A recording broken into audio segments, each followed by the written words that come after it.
Hi, I'm John Green. This is Crash Course World History, and today we're going to return, sadly for the last time on Crash Course, to China. By the way, Stan brought cupcakes. Oh, good.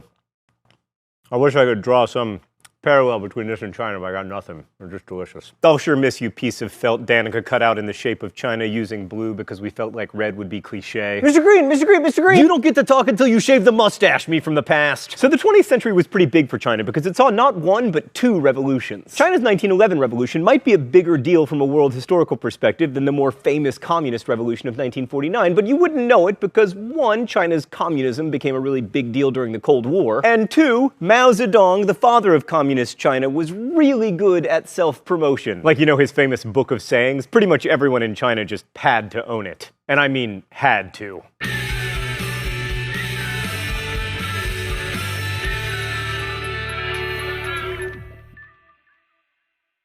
So as you no doubt recall from past episodes of Crash Course, China lost the Opium Wars in the 19th century, resulting in European domination, spheres of influence, etc., all of which was deeply embarrassing to the Qing dynasty and led to calls for reform. One strand of reform that called for China to adopt European military technology and education systems was called self-strengthening, and it probably would have been a great idea considering how well that worked for Japan. But it never happened in China. Well, at least not until recently. Instead, China experienced the disastrous anti-Western Boxer Rebellion of 1900, which helped spur some young liberals, including one named Sun Yat-sen, to plot the overthrow of the dynasty. Oh, it's already time for the open letter?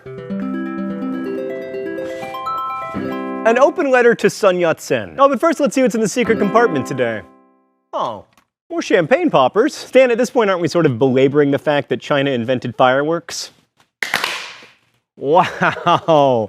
That is innovation at work right there. We used to not be able to fire off one of these. Now we can fire off 6 at a time if you count the 2 secret ones from behind me. Dear Sun Yat-sen, you were amazing. I mean, the Republic of China calls you the father of the nation. The People's Republic of China calls you the forerunner of the democratic revolution. You're the only thing they can agree on. You lived in China, Japan, the United States. You converted to Christianity. You were a doctor. You were the godfather of an important science fiction writer. But the infuriating thing is that you never actually got much of a chance to rule China, and you would have been great at it. I mean, your 3 principles of the people, nationalism, democracy, and the people's livelihood, are 3 really great principles. I mean, the problem, aside from you not living long enough, is that you just didn't have a face for Warhol portraits.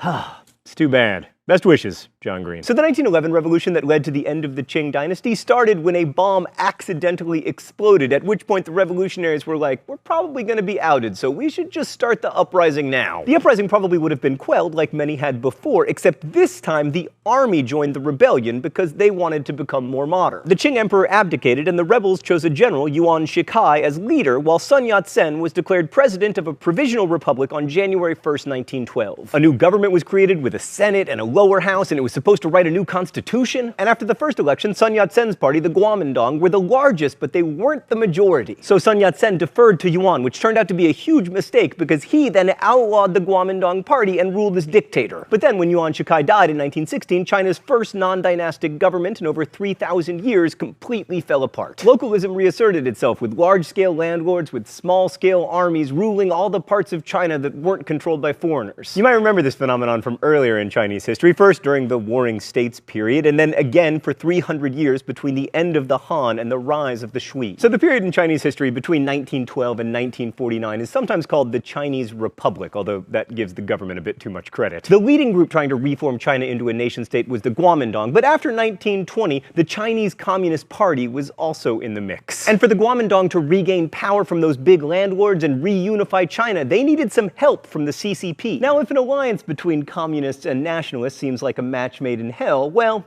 yes, it was. That said, the two did manage to patch things up for a while in the early 1920s, you know, for the sake of the kids. But then Sun Yat-sen died in 1925, and the alliance fell apart in 1927 when Kuomintang leader Chiang Kai-shek got mad at the communists for trying to foment socialist revolution, to which the communists were like, but that's what we do, man, we're communists. Anyway, this turned out to be a bad breakup for a bunch of reasons, but mainly because it started a civil war between the communists and the nationalists. We're not going to get into exhausting detail about the Civil War, but spoiler alert, the communists won. There are a few things to point out. First, even though Mao emerged victorious, he and the communists were almost wiped out in 1934, except that they made a miraculous and harrowing escape, trekking from southern China to the mountains in the north in what has become famously known as the Long March, a great example of historians missing an opportunity since it could easily have been called the Long Ass March as it featured donkeys. Second, for much of the time the Kuomintang was trying to crush the CCP, significant portions of China were being occupied and/or invaded by Japan. Thirdly, the communists were just better at fighting the Japanese than the nationalists were, in spite of the fact that Chiang Kai-shek had extensive support from the US. And each time the nationalists failed against the Japanese, their prestige among their fellow Chinese diminished. And it wasn't helped by nationalist corruption or the collection of onerous taxes from peasants, or stories about nationalist troops putting on civilian clothing and abandoning the city of Nanking during its awful destruction by the Japanese army in 1937. Meanwhile, the communists were winning over the peasants in their northwestern enclave by making sure that troops didn't pillage local land and giving peasants a greater say in local government. Now, that isn't to say that everything was rosy under Mao's communist leadership, even at its earliest stages. By the way, that is an actual chalk illustration.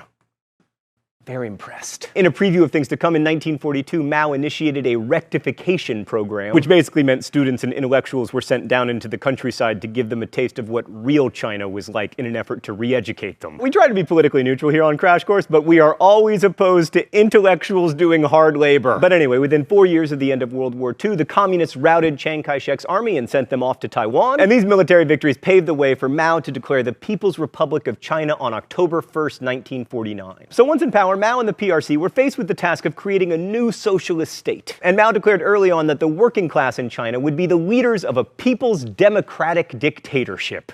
Oh, democratic dictatorships, you're the best. It's all the best parts of democracy and all the best parts of dictatorship. You get to vote, but there's only one choice. It takes all the pesky thinking out of it. The PRC promised equal rights for women, rent reduction, land redistribution, new heavy industry, and lots of freedoms, including freedoms of thought, speech, publication, assembly, association, correspondence, person, domicile, moving from one place to another, religious belief, and the freedom to hold processions or demonstrations. Yeah, no. Even putting aside the PRC's failure to protect any of these rights, Mao's China wasn't much fun if you were a landlord, or even if you were a peasant who'd done well. Land redistribution and reform meant destroying the power of landlords, often violently. But centralizing power and checking individual ambition proved difficult for the government, and it was made harder by China's involvement in the Korean War, which helped spur the first mass campaign of Mao's democratic dictatorship. Designed to encourage support for the war, the campaign was called the Resist America and Aid Korea campaign, and it resulted in almost all foreigners leaving China. A second campaign against counter-revolutionaries was much worse. People suspected of sympathizing with the Kuomintang or anyone insufficiently communist was subject to humiliation and violence. Between October 1950 and August 1951,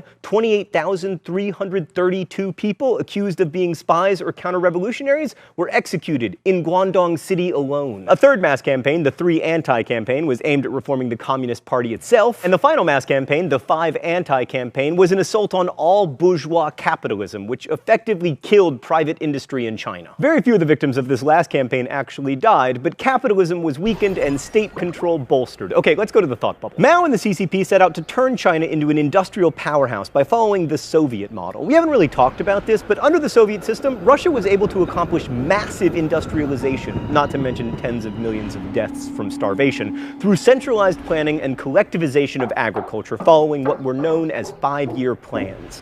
The Chinese adopted the model of the 5-year plans beginning in 1953, and the first one worked, at least as far as industrialization was concerned. In fact, the plan worked even better than expected, with industry increasing 121% more than projected. In order for this to work, though, the peasants had to grow lots of grain and sell it at extremely low prices. This kept inflation in check, and saving was encouraged by the fact that the 5-year plan didn't have many consumer goods, so there was nothing to buy.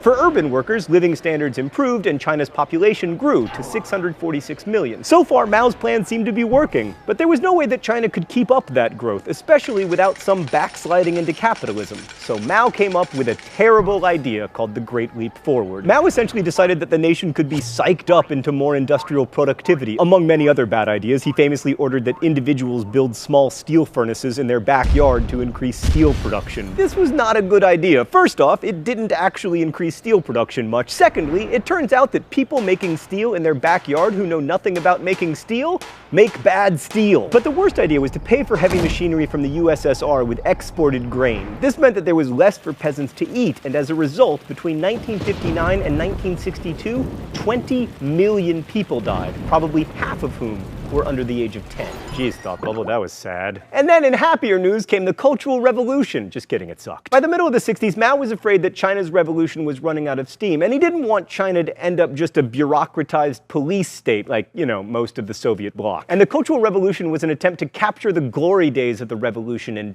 fire up the masses. And what better way to do that than to empower the kids? Frustrated students who were unable to find decent, fulfilling jobs jumped at the chance to denounce their teachers, employers, and sometimes even their parents, and to tear down tradition, which often meant demolishing buildings and art. The ranks of these Red Guards swelled, and anyone representing the so-called four olds, old culture, old habits, old ideas, and old customs, was subject to humiliation and violence. Intellectuals were again sent to the countryside, as they were in 1942, millions were persecuted, and countless historical and religious artifacts were destroyed. But the real aim of the Cultural Revolution was to consolidate Mao's revolution, and while his image still looms large, it's hard to say that China these days is a socialist state. Many would argue that Mao's revolution was extremely short-lived, and that the real change in China happened in 1911. That's when the Chinese Republic ended 3,000 years of dynastic history and forever broke the cyclical pattern the Chinese had used to understand their past. I mean, at least in some senses, those nationalist revolutionaries literally put an end to history. That sense of living in a truly new world has made many great and terrible things possible for China. But the legacy of China's two revolutions is mixed at best. China, for instance, made most of the camera we're using to film this video, and China made most of the computers we use to edit it. But no one in the People's Republic of China will legally be able to watch this video, because the government blocks YouTube.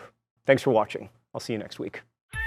Crash Course is produced and directed by Stan Muller. Our script supervisor is Meredith Danko. Our associate producer is Danica Johnson. The show is written by my high school history teacher, Raoul Meyer, and myself, and our graphics team is Thought Bubble. Last week's phrase of the week was disco golf ball. If you want to guess at this week's phrase of the week or suggest future ones, you can do so in comments, where you can also ask questions about today's video that will be answered by our team of historians. If you like Crash Course, make sure you've subscribed. Thanks for watching, and as we say in my hometown, don't forget to be awesome.